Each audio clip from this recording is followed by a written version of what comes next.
Bajo el sol abrasador del desierto de Arabia Saudita, la voz de un capellán resonó en todas las filas de soldados con uniformes de camuflaje marrón. La muerte nunca es justa, dijo. Detrás de él, en una mesa había un casco y un par de botas negras de combate que pertenecían al hombre cuya muerte había venido a llorar. Más tarde, justo antes de las salvas, el primer sargento pasó lista y al llegar a un nombre lo llamó 3 veces. Especialista Riggs. Pero no hubo respuesta. El bravo infante que había sobrevivido 7 meses en las operaciones Escudo del Desierto y Tormenta del Desierto, había durado menos de 24 horas en las calles de Detroit, su ciudad natal. Había sido asesinado a sangre fría en la calle, talado en lo mejor de su vida. La muerte nunca es justa, dijo el capellán. Y sus palabras hicieron que muchos se preguntaran, ¿por qué? Si Dios gobierna desde los cielos, ¿por qué aquí abajo en la tierra suceden tantas cosas que nos parecen injustas? Ve por tu Biblia y en un momento más regresaré.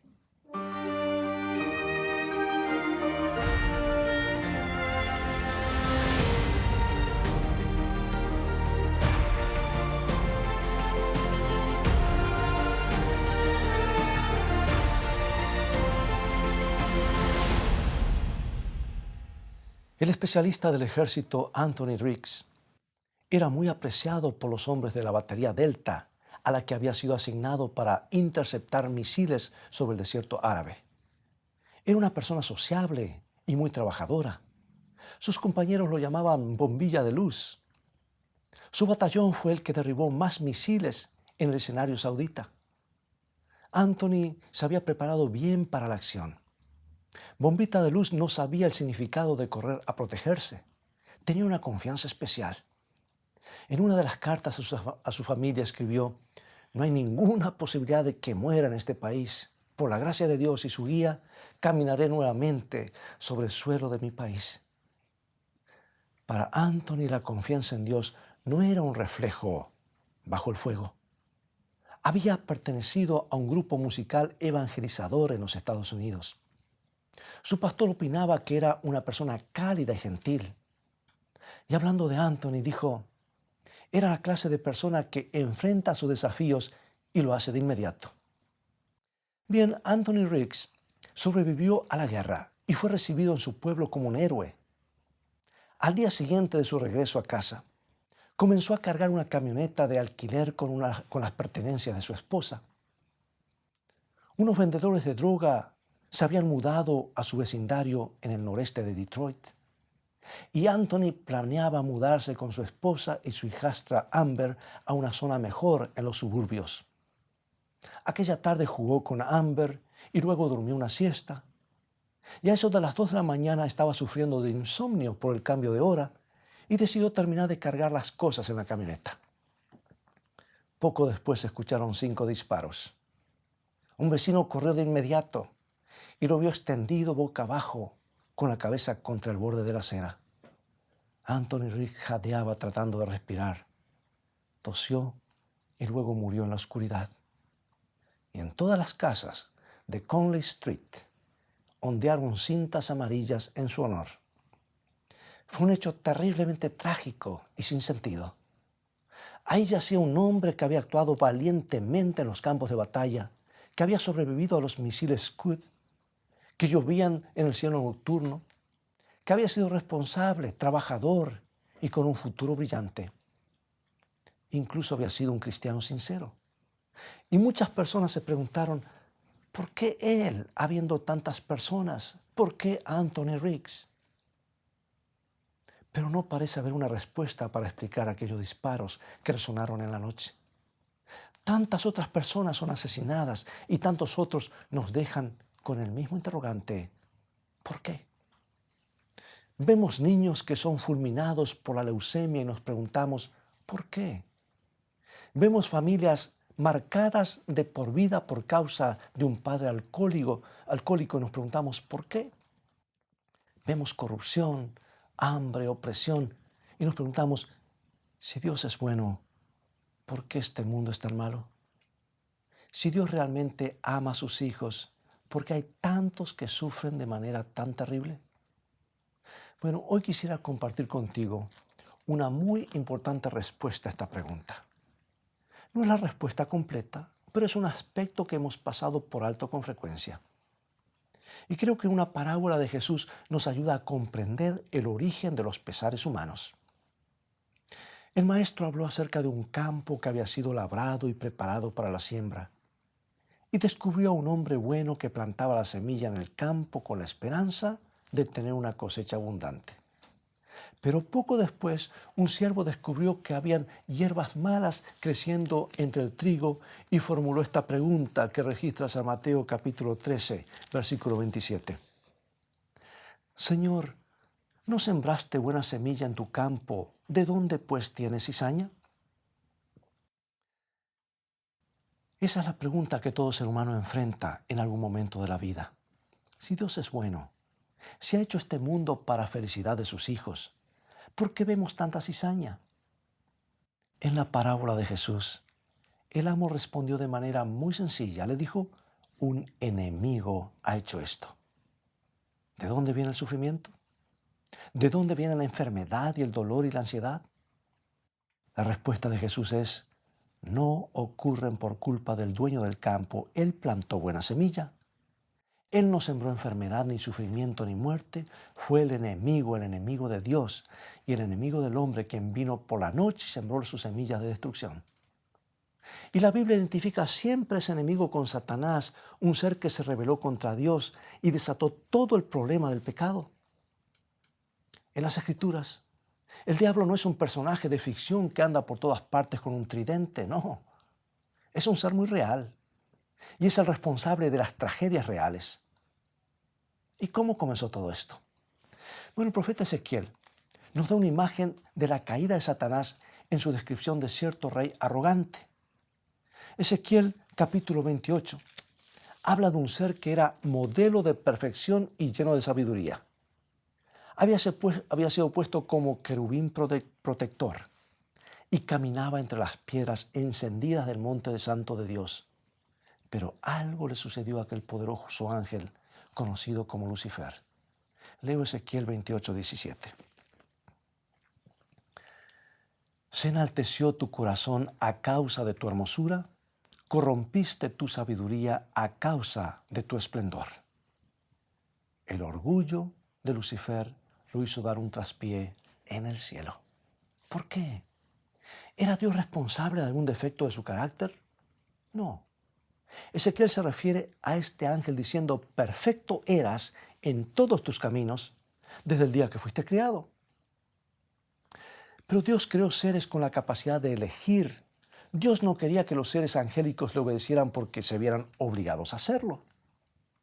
No quería robots que caminaran por todas partes con la cabeza erecta y los hombros hacia atrás, dirigidos por un centro de control cósmico. Dios quería ser adorado libremente por corazones capaces de amar, por mentes que apreciaran su carácter. Pero aquí está la clave. Si las personas realmente tienen la posibilidad de elegir, entonces deben tener la posibilidad de hacer malas elecciones. Pueden decidir no amar a Dios. Y eso es justamente lo que hizo Lucifer. Satisfizo su orgullo, comenzó a envidiar el poder de Dios e instigó a la rebelión. El profeta Isaías nos cuenta los trágicos resultados. En Isaías capítulo 14, versículos 12 al 14. ¿Cómo caíste del cielo, oh lucero, hijo de la mañana? Cortado fuiste por tierra. Tú que decías en tu corazón, subiré al cielo, en lo alto, junto a las estrellas de Dios, levantaré mi trono y seré semejante al Altísimo. Lucifer fue expulsado del cielo porque quedó atrapado con el yo. No estaba conforme con el papel privilegiado que se le había otorgado en las cortes celestiales. Quería usurpar ahora el lugar del Todopoderoso. Lucifer hizo elecciones erróneas. Tenía la libertad para hacerlo. Dios no es responsable por el pecado de la misma manera en que no es responsable de las borracheras por el hecho de haber creado las uvas. Sin embargo, esto nos conduce a otra pregunta. Si Dios es amor, y si Él sabía que Satanás iba a acarrearle tanta miseria al universo, ¿por qué no lo destruyó desde el principio? Bien, el hecho es que Dios podría haber destruido a Lucifer en el mismo momento en que había comenzado a tener pensamientos de envidia. Podía haber detenido la rebelión en el arranque. Pero piensa por un momento el mensaje que hubieran recibido todos los demás ángeles. Una ilustración del gobierno puede ayudarnos a entender. Imagina que el presidente de tu país está sentado en su oficina gubernamental y ha sido atacado por un poderoso miembro de su gabinete. Esa persona lo acusa de ser injusto, arbitrario y dictatorial. Sostiene que el presidente no tiene para nada presente los intereses de los ciudadanos, sino que usa su oficina para sus propias ambiciones egoístas. Ahora, si los cargos son falsos, ¿cómo debería responder el presidente? ¿Qué pasaría si convocara un escuadrón antiterrorista para perseguir al consejero? ¿Le ayudaría a limpiar su nombre? ¿Y si le ordenara a la Guardia Nacional que cercara al hombre en su casa o a los carabineros para decir, acaben con él o cérquenlo? ¿Solucionaría el problema de esa manera? ¿Entiendes mi argumento, verdad? Cuando Satanás lanzó su arrogante desafío, lo que estaba en juego era la reputación y la credibilidad de Dios. El interrogante que se levantó era, ¿es Dios verdaderamente justo? ¿Son sus métodos los mejores? La erradicación de la oposición no hubiera dado respuesta a ese desafío. Por ello, Dios eligió un curso más sabio, permitiría que el pecado existiera en el universo durante algún tiempo. Y cuando hubiera demostrado plenamente que la rebelión contra Dios no produce felicidad, sino enfermedad y desastre, cuando todo el universo pudiera ver que el camino de Dios trae alegría y el camino de Satanás provoca la muerte, entonces, y solo entonces, Dios destruiría a Satanás. Así fue que le permitió a Lucifer que llevara adelante su plan alternativo. Pero esto nos conduce a otra pregunta. ¿Cómo se involucró el planeta Tierra en todo esto? ¿Fue creado para que fuera el basurero de Satanás? ¿Estaban los seres humanos destinados a sufrir bajo su dominio? Bueno, el libro de Génesis nos dice que cuando Dios creó este mundo, todo era bueno. Eso incluye a los primeros seres humanos. Todo era perfecto en el Edén. Pero Dios hizo a los seres humanos con la libertad moral y la libertad de elección, igual que a los ángeles. Podían elegir obedecer a Dios o apartarse de sus caminos.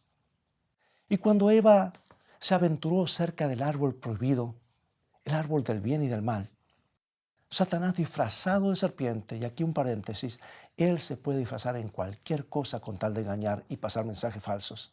Por eso de las apariciones, cuidado con eso. Tuvo la oportunidad de esparcir sus mentiras y usó una serpiente como medio. Eva le dijo que Dios le había dicho que si comía del árbol moriría, pero Satanás le respondió lo que aparece en Génesis 3, 4 y 5. Entonces la serpiente dijo a la mujer, no moriréis, sino que sabe Dios que el día que comáis de él serán abiertos vuestros ojos y seréis como Dios sabiendo el bien y el mal. O sea que en esencia, Satanás le estaba diciendo, tendrás más felicidad si me sigues a mí. Dios está limitando tu libertad. Y lamentablemente, Eva y su esposo, Adán, aceptaron esa mentira. Hoy podemos ver los resultados de esa mentira a nuestro alrededor. Ellos perdieron el hogar, perdieron la felicidad, perdieron la vida eterna, perdieron todo por escuchar otras voces. Y hoy es similar. La opción de Satanás no se parece en nada a lo que dijo la serpiente en el Edén, porque vivimos en un planeta en rebelión, un planeta marcado por la decadencia y la muerte, y todo ha cambiado. Y después que Adán y Eva comieron del árbol prohibido, se llenaron de culpa y ansiedad, porque eso es lo que produce el pecado. Y cuando Dios vino al jardín para buscarlo, se escondieron de su rostro, como si alguien pudiese esconderse de Dios. Nosotros hemos estado escapando y escondiéndonos desde entonces. La gente huyendo de Dios, porque el pecado produce separación entre nosotros y Dios. separación entre las personas. Las semillas de la primera guerra fueron plantadas en los corazones de los padres de la raza humana en el momento de pecar. La razón por la que hay abusos en los hogares, la razón por la que hay violencia en las calles, la razón por la que hay tanta animosidad en este mundo es porque el pecado ha infectado el corazón humano. Y cuando el hombre se separa de Dios, también comienza a separarse de sus semejantes y vienen los problemas y las guerras. Y a la corta, la propuesta de Satanás produce la muerte. Todas las tumbas que vemos, escucha bien, todas las tumbas que vemos son una confirmación de su gran mentira: no morirás. El pecado produce la muerte física, emocional y espiritual. Pero Dios no nos abandonó a nuestra suerte por causa de la rebelión de la raza humana. Desde el mismo principio, cuando el pecado entró en nuestro mundo, Él tenía un plan y nos mostró cuál sería la salida. Dios le dio a la serpiente el mensaje de advertencia que se encuentra en Génesis 3:15 y que da origen al gráfico que está detrás de nosotros, donde aparece los pies de nuestro Salvador aplastando, pisando la serpiente. Dice 3:15, enemistad pondré entre ti y la mujer y entre tu simiente y la simiente suya. Esta te herirá en la cabeza y tú le herirás en el calcañar. Esa promesa significa que no seguiremos siendo víctimas de la serpiente, Satanás. Dios pondrá enemistad entre nosotros y el maligno. Y debemos orar por eso. Podemos escapar de su dominio. ¿Y cómo sucedería esto? Sucedería por medio de la simiente de la mujer, el prometido, Jesucristo. Él vendría a herir la cabeza de la serpiente en la cruz. Él destruiría el poder opresor de Satanás. Y ahora, para concluir, amigo y amiga, si alguna vez te preguntaste por qué Dios no hace algo para solucionar la enfermedad y el pecado y los dolores en nuestro mundo, la respuesta es que Él ha hecho mucho. Ha dado todo al darnos el don de su Hijo. Jesús puede darnos la capacidad de vivir triunfantes aún en un mundo dominado por el pecado. Déjame darte un ejemplo maravilloso de cómo sucede esto. Hoy comenzamos con la tragedia de Anthony Riggs y me gustaría terminar con el triunfo de Juan. También estuvo en una guerra. Fue piloto en Vietnam. Pasó 5 años y medio como prisionero de guerra en Hanoi, donde él y muchos otros pilotos debieron soportar un sufrimiento terrible. Pero hubo un día en que este hombre recuerda claramente cuando salieron de su situación de abuso y aislamiento. Fue la víspera de la Navidad de 1971. Pocos días antes, Juan había tenido una Biblia por algunos momentos. Copió frenéticamente todos los versículos que pudo de la historia del nacimiento de Jesús antes de que el guardia se aproximara y le quitara el libro. Y llegada esa noche especial, los hombres decidieron tener su propio servicio navideño. Comenzaron con la cena del Señor y cantaron villancicos navideños. Juan leyó porciones del Evangelio de Lucas entre himno e himno. Los hombres estaban nerviosos. Recordaron el tiempo casi un año antes cuando los guardias habían irrumpido en su servicio religioso secreto y habían comenzado a golpear a los 3 hombres que oraban. Los arrastraron hasta un confinamiento solitario. A los demás los encerraron en celdas de 1 metro por 1,50 metros durante 11 meses. Pero los prisioneros querían cantar aquel día, a pesar de todo. Y comenzaron: venid fieles todos, venid a adorar. Cantaban en un susurro débil, sin quitar la vista de los barrotes de las ventanas. Acurrucados bajo una bombilla eléctrica, parecían una congregación lastimera. Esos hombres que habían sido oficiales magníficos, ahora parecían demacrados y quebrantados. Estaban temblando en el húmedo aire nocturno. Muchos padecían fiebre.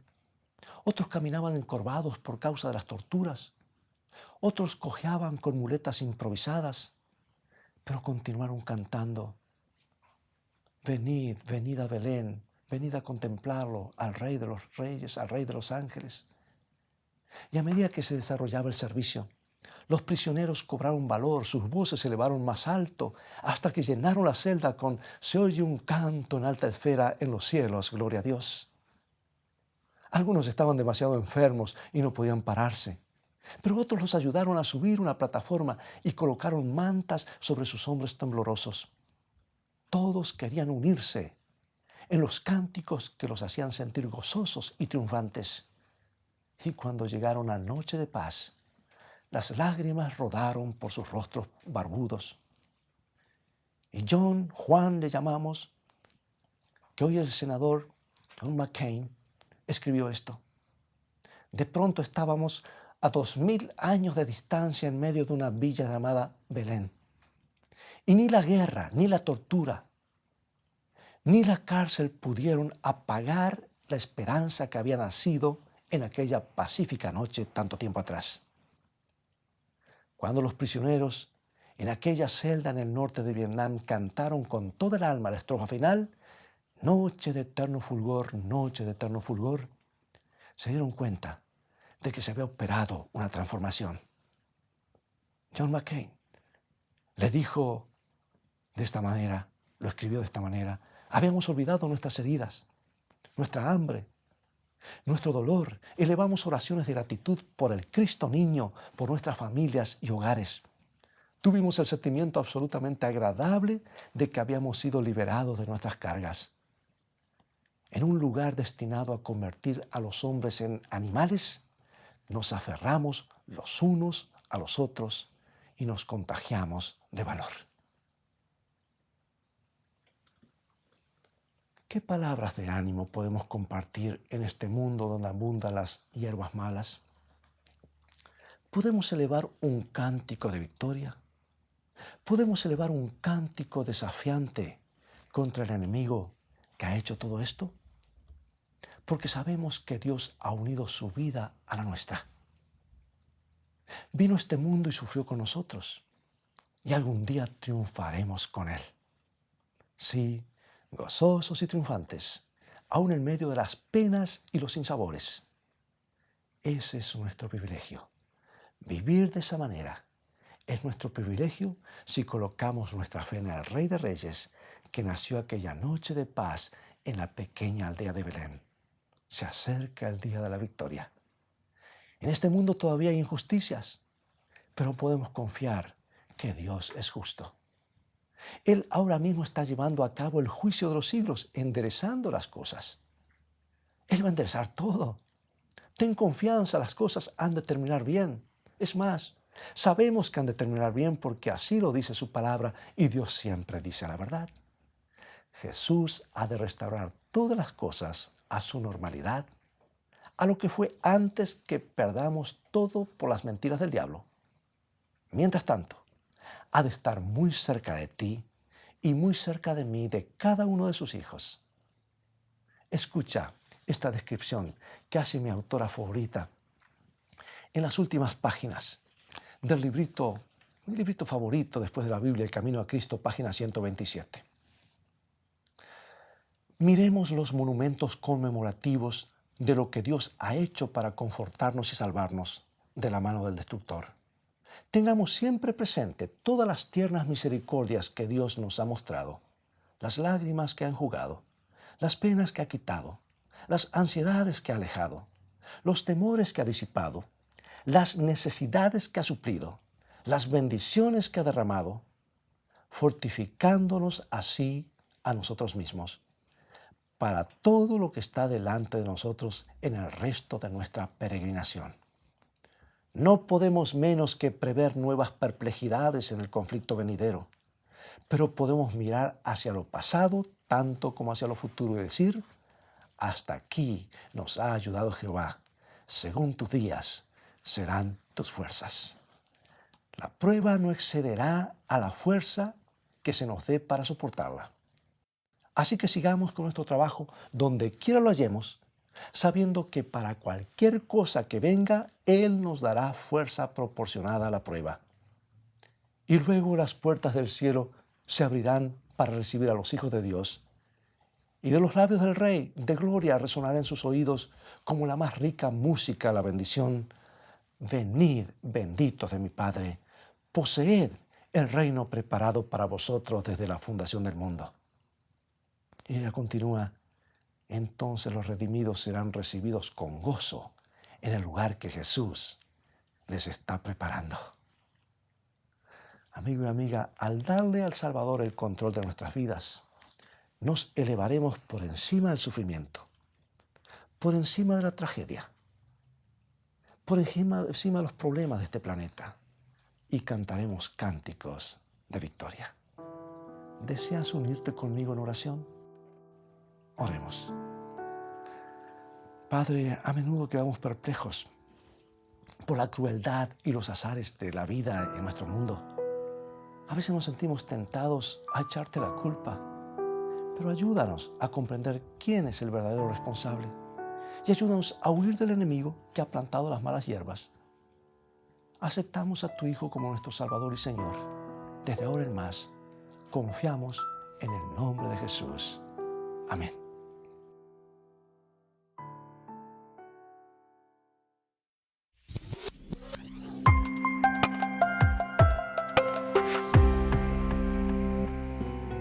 Querido amigo y amiga, hoy te quiero presentar el nuevo curso bíblico Un futuro con esperanza.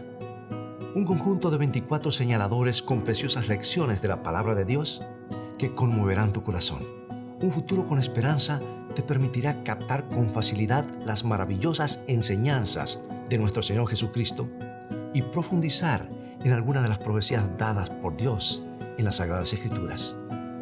Cada señalador contiene un tema individual, con preguntas y textos de referencia para aclarar tus inquietudes. Será un apoyo en tu estudio personal o a la hora de dar un estudio bíblico.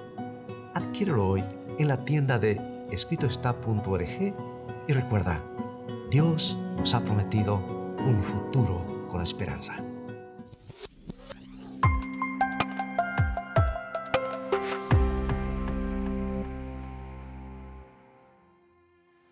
Ha llegado el momento de despedirnos. Lamentablemente es todo el tiempo que tenemos por hoy. Será Dios mediante hasta el próximo programa. Te invito a continuar estudiando los mensajes de esperanza de la palabra de Dios. Así que visítanos en nuestro sitio de internet, Escrito Está, donde podrás obtener una variedad de estudios bíblicos que te ayudarán en tu crecimiento espiritual y en tu caminar diario con Dios. Que el Señor te bendiga y recuerda, Escrito está, no solo de pan vivirá el hombre, sino de toda palabra que sale de la boca de Dios.